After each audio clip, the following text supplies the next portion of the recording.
नमस्कार दोस्तों, real estate and other information channel पर आपका बहुत बहुत स्वागत है। हमारे चैनल को सब्सक्राइब करें और बेल आइकन को प्रेस करना ना भूलें, जिससे रियल एस्टेट से जुड़ी जानकारियां आप तक समय से पहुंचती। लखनऊ डेवलपमेंट अथॉरिटी के द्वारा CG city Gomti Nagar extension की लास्ट डेट एक्सटेंड कर दी गई है। अब अप्लाई करने के लिए अंतिम तारीख 22 जुलाई 2020 है और ब्रोशर परचेज करने की अंतिम तारीख 15 जुलाई 2020 है। एलडीए के द्वारा लखनऊ में गोमती नगर विस्तार और सीजी सिटी के अंतर्गत विभिन्न योजनाएं निकाली गई हैं। इसमें ईडब्ल्यूएस, एलआईजी, एमआईजी और एचआईजी सभी कैटेगरीज के लिए फ्लैट निकाले गए हैं। पंजीकरण हेतु आवेदक को भारत का नागरिक होना चाहिए। आवेदक की उम्र 18 वर्ष से अधिक होनी चाहिए। NRI, non resident of India भी इसमें अप्लाई कर सकते हैं। एप्लीकेंट या उसके परिवार के किसी भी सदस्य के पास लखनऊ विकास प्राधिकरण, आवास विकास परिषद, अन्य सरकारी विभाग द्वारा कोई भी आवासीय भूखंड फ्लैट आवंटित नहीं होना चाहिए तथा उत्तर प्रदेश में एक से अधिक आवासीय भूखंड फ्लैट आवंटित नहीं होना चाहिए। इस स्कीम के तहत ईडब्ल्यूएस के लिए गोमती नगर विस्तार योजना में फ्लैट्स निकाले गए हैं।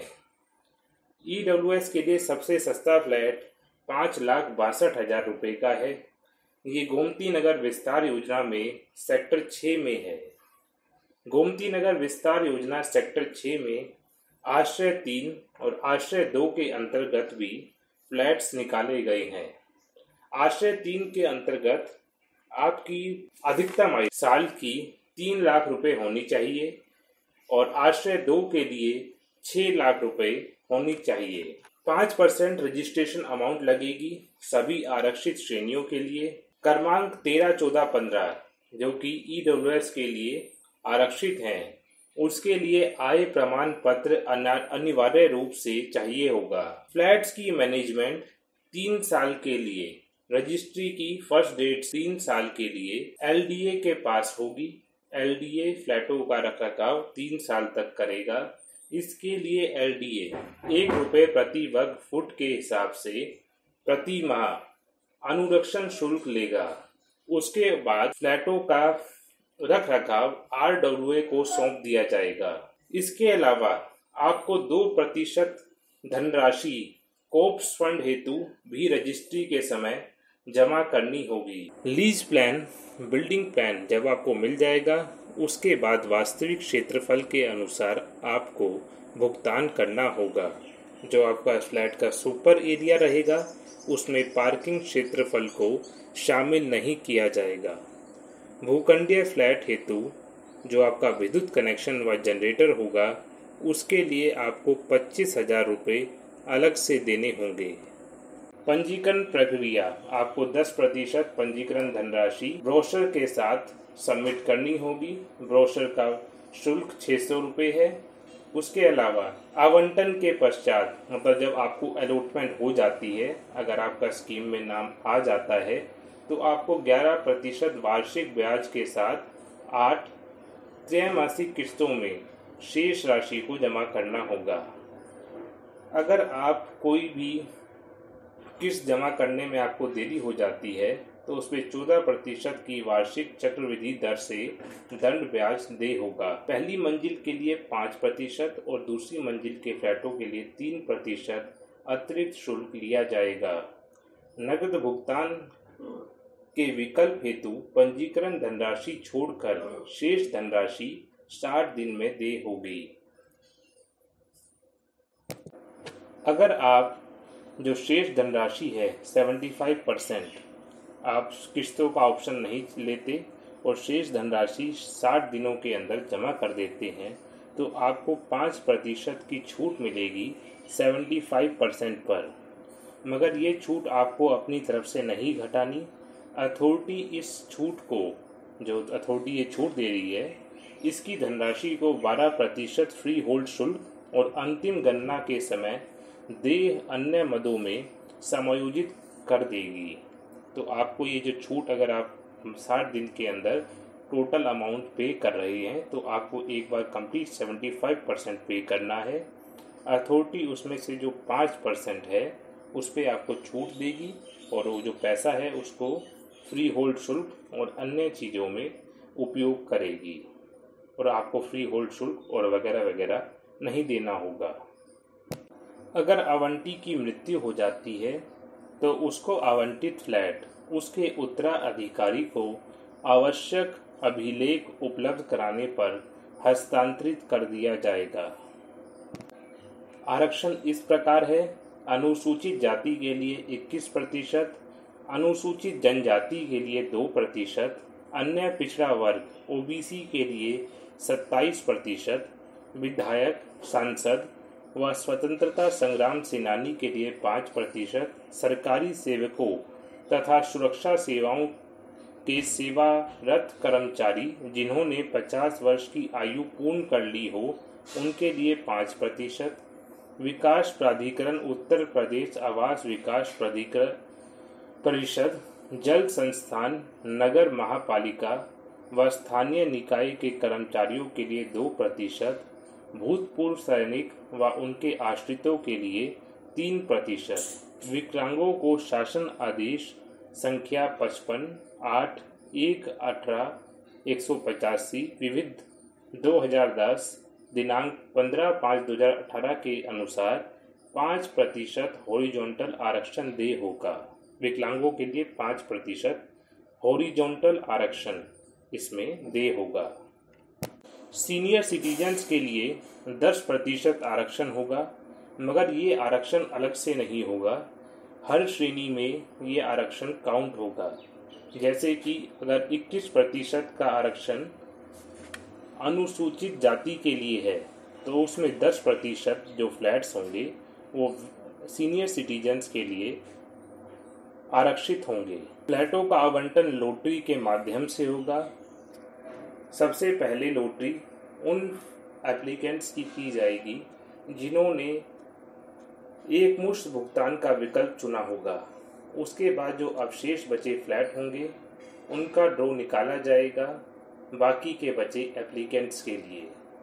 लॉटरी की आवंटन तिथि से 7 कार्य दिवस के पश्चात आवंटन पत्र प्राधिकरण की वेबसाइट से डाउनलोड की जा सकेगी। आप प्राधिकरण की वेबसाइट से अगर आप सक्सेसफुल होते हैं तो 7 दिन बाद आप अलॉटमेंट लेटर को डाउनलोड कर सकते हैं। पंजीकरण की अवधि समाप्त हो जाने के माह को छोड़कर, मतलब जिस महीने पंजीकरण क्लोज होता है उसको छोड़कर अगर 3 महीने तक ड्रॉ निकाल दिया जाता है तो अथॉरिटी के द्वारा पंजीकरण धनराशि पर कोई भी ब्याज देय नहीं होगा।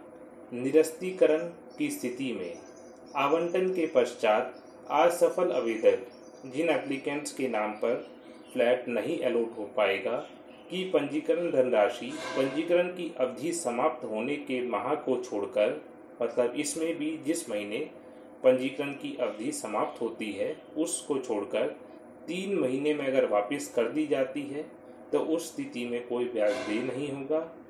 अगर नहीं की जाती तो उस स्थिति में 4% वार्षिक साधारण ब्याज देय होगा। यदि कोई आवेदक आवंटन हो जाने के पश्चात, जब उनको अलॉटमेंट हो जाती है उसके पश्चात अपने फ्लैट को निरस्त कराकर धनराशि वापस लेना चाहता है तो पंजीकरण धनराशि का 20% 20% और दे जीएसटी, उस पर लगने वाला जीएसटी काट कर शेष धनराशि वापस कर दी जाएगी। जो आप पंजीकरण शुल्क देंगे स्टार्टिंग में 10%, उसमें से 20% काट लिया जाएगा और जीएसटी भी उसमें से काट कर आपको वापस कर दिया जाएगा। अगर आप कोई तथ्य को छुपाते हैं या उसे गलत तरीके से प्रस्तुत करते हैं तो उस कंडीशन में लखनऊ विकास प्राधिकरण को अधिकार होगा कि वो आवंटन निबंधन अनुबंधन को निरस्त कर सकती है। उसके अलावा आपके द्वारा जमा की गई संपूर्ण पंजीकरण धनराशि भी जब्त कर ली जाएगी। इसके लिए अन्य कानूनी कार्रवाई जो प्राधिकरण उचित समझेगी की जा सकती है। इसलिए कोई भी जानकारी छुपाए ना और ना ही उसे गलत तरीके से प्रस्तुत करें। आपको फ्लैट का कब्जा भूमि के मूल्य का 2% फ्री होल्ड शुल्क देने के बाद तथा अन्य व्यय तथा निर्धारित स्टैंप ड्यूटी अदा करने के पश्चात निबंधन किया जाएगा। उसके बाद ही आपको कब्जा दिया जाएगा। कवर्ड पार्किंग लॉटरी के माध्यम से आवंटित होगी। कवर्ड और ओपन पार्किंग दोनों। एक कवर्ड पार्किंग लेना आपको अनिवार्य होगा। कवर्ड पार्किंग का मूल्य 1,75,000 होगा और ओपन पार्किंग का 75,000 रुपये होगा। लखनऊ डेवलपमेंट अथॉरिटी आपको फ्लैट पर लोन देने की सुविधा भी प्रदान करती है, मगर आपको लोन लेने से पहले लखनऊ विकास प्राधिकरण की अनुमति लेनी पड़ेगी। अलॉटमेंट के बाद इन फ्लैटों का रखरखाव नगर निगम को हस्तांतरित कर दिया जाएगा और एलओटी को रखरखाव हेतु अनुरक्षण शुल्क और जीएसटी का भुगतान करना होगा। आवेदन ऑनलाइन के माध्यम से ही स्वीकार किया जाएगा। पंजीकरण पुस्तिका फीस 600 रुपये ऑनलाइन स्वीकार किया जाएगा। लखनऊ विकास प्राधिकरण की वेबसाइट पर आवेदन फॉर्म भरा जाएगा। आवेदन फॉर्म के साथ निम्नलिखित अभिलेख अपलोड किए जाएंगे। आपको आवेदन फॉर्म के साथ आवेदक की फोटो, आधार कार्ड, पैन कार्ड, स्कैन हस्ताक्षर, आय प्रमाण पत्र, आय के स्रोत के संबंध में स्वयं प्रमाण पत्र, ये सभी जमा करने होंगे। उसके अलावा आरक्षण श्रेणी का प्रमाण पत्र, पंजीकरण पुस्तिका में दिए गए प्रारूप पर शर्त पत्र की प्रति भी आपको इस स्कीम के लिए डिपॉजिट करनी होगी। आवेदक जिस नाम से आवेदन कर रहा है उसी नाम का बैंक खाता विवरण में दे। इसके अलावा आवेदक द्वारा आवेदन पत्र में नाम व पता पूर्ण रूप से भरा जाना चाहिए। अपूर्ण अथवा अधूरे भरे गए आवेदन पत्र को स्वीकार नहीं किया जाएगा। शासन आदेश के अनुक्रम में फ्लैटों का निबंधन पति व पत्नी के नाम पे संयुक्त रूप से किए जाने की व्यवस्था है। अतः विवाहित आवेदक द्वारा आवेदन पत्र में पति व पत्नी द्वारा संयुक्त रूप से आवेदन किया जा सकता है। संयुक्त नाम में से प्रस्तुत किए गए आवेदन पत्र दोनों आवेदकों के स्कैन हस्ताक्षर अपलोड किए जाएंगे। अगर आप ज्वाइंट नेम पे अप्लाई कर रहे हैं तो आपको दोनों आवेदकों के स्कैन हस्ताक्षर को अपलोड करना होगा। इस शब्द पत्र को आपको एप्लीकेशन फॉर्म के साथ सबमिट करना है। इस शब्द पत्र में सारी एलिजिबिलिटी की कंडीशन जो कि त्यों हैं आप देख सकते हैं, और ये अगर आप इन सभी कंडीशंस पे सेटिस्फाई करते हैं तभी आप अप्लाई करें। अगर वीडियो पसंद आए तो लाइक करना ना भूलें। हमारे चैनल को सब्सक्राइब करें। धन्यवाद।